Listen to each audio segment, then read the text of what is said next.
and welcome back to winemastery.co.uk. My name is John Lightfoot and this is the stupendous Mr. John Murphy. And we're here to tell you about wine, hopefully help you find the wine, if not the wines that you will absolutely love. In this episode, we're going to talk about a Sauvignon Blanc, an expensive Sauvignon wine, my book anyway. It's expensive. £17 it retails at. It's called Le Combe. Did Yeah. you say Le Combe? It's a French Sauvignon Blanc. It doesn't say from whereabouts in France it comes, but you know, it's French, so maybe that's why it's expensive. You do tend to find French wines are more expensive. So, but normally when they're more expensive, they're normally from a region because they can actually then sort of, you know, justify it because, you know. That's what they like to do, yeah. So to have a non-region in there, £17, so it's going to... you know, sort of nice white Chateau Neuf de Pape. Yeah. Come on, John, I know this, Right. is going to hurt you, but... So shall we have a look at the colours to begin? Let's go for it. Let's go for it. So, are you going to show the folks home what the colour is? I'm going to, well, it is... It's a nice light colour, isn't it? It's very light, yeah. It's lemony, would you say? Yeah. Hey, lemony, but very light. It's not really yellow there, but just a hint. No, I know what I mean. It's just, it looks light, it looks easy. Yes, it does. Let's have a go on the nose. I smell pear drops. Yeah, but that's unusual for a Sauvignon. What would you normally see? Not sort of see. So what would you normally Well, smell? well, it's stereotypically it'd be kind of gooseberries and I always say nettles and fresh cut grass, but I'm getting absolutely none of that from this. It is, like you say, more kind of tropical fruit, lush. And you would expect that pear, more from more Chardonnay-esque, isn't it? That's what you'd go.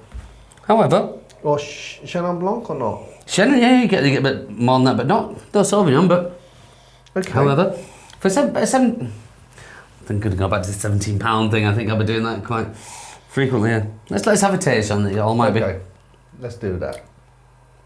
First of all, it's not as acidic as a normal Sauvignon Blanc. No, it's not. It's not cutting that, is it? It's not getting you.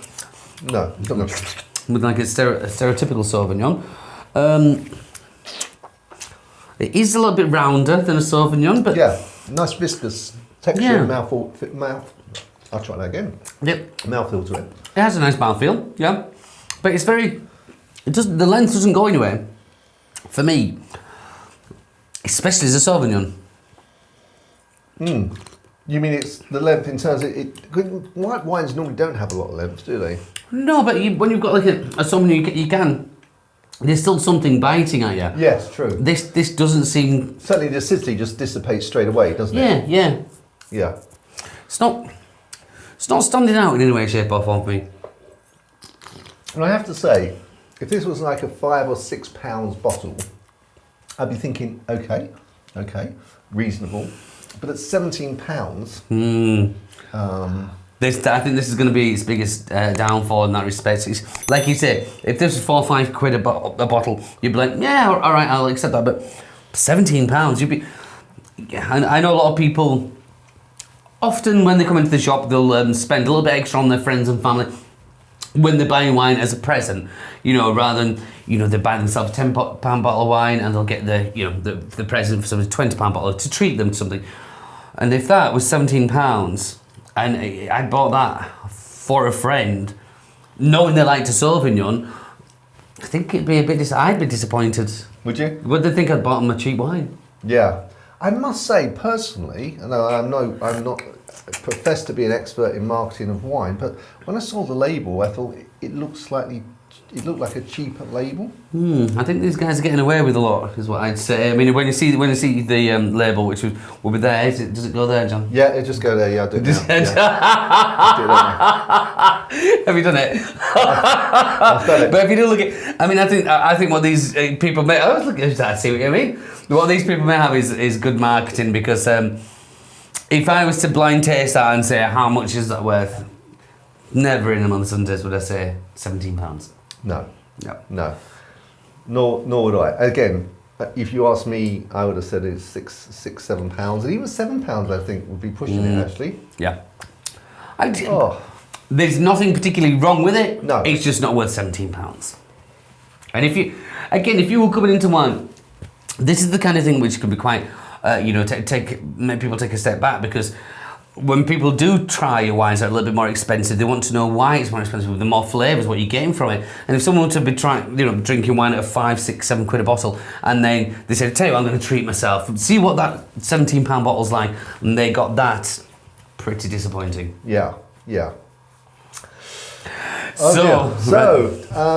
you want to need time to think about cheese? Or? No, I've got it straight away. With this, I mean, it wouldn't even be I'm not even thinking of this as a Sauvignon. That sounds horrible. I don't mean that. But I would match this with, it would be a goat's milk cheese regardless, and we have the honey goat's log, which I think would just match that beautifully. Honey goat's log. Honey goat's log. So it's a goat's cheese, which is like the stereotypical logs you see from France, but they've actually added honey to it. So it just sweetens it up on the finish, takes away the soapiness from it. And I think that would kind of boost that up a little bit, because that's what it needs. Okay. Well, and I was thinking that, again, salmon is more light. I don't think it's going to take a meat dish, maybe a chicken salad or something. But I was thinking of a grilled fish with maybe like a light cream sauce, not too thick and heavy. Yeah, but nice with maybe even a couple of peppercorns in and... Yeah, because I don't think they could take a thicker, more creamy and powerful sauce. No, a light white sauce. Right, which then comes down to... Scores. Well, do you want me to go first? I mean, mine's already in my mind, I know. Well, it's obviously going to be quite withering for me, because I paid £17 for it. Oh, John, it's going to hurt him. Is this going to...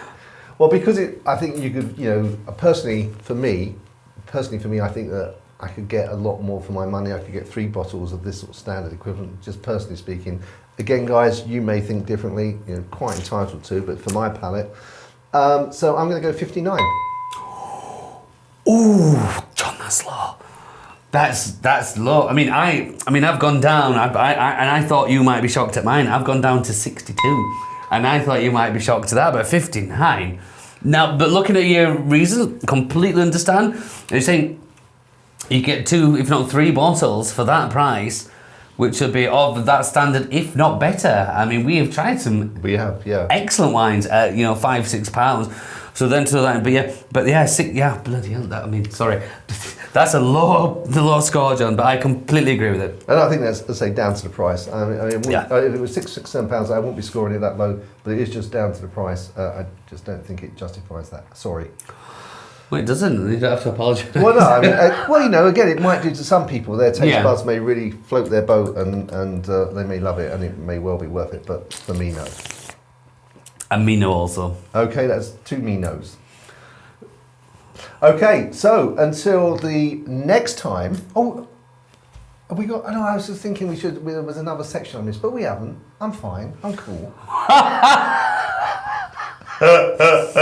So terribly professional we are. So professional. So until the next time, guys, look forward to seeing you there when hopefully we'll find a more interesting and score-worthy wine. Chin chin. Chin chin.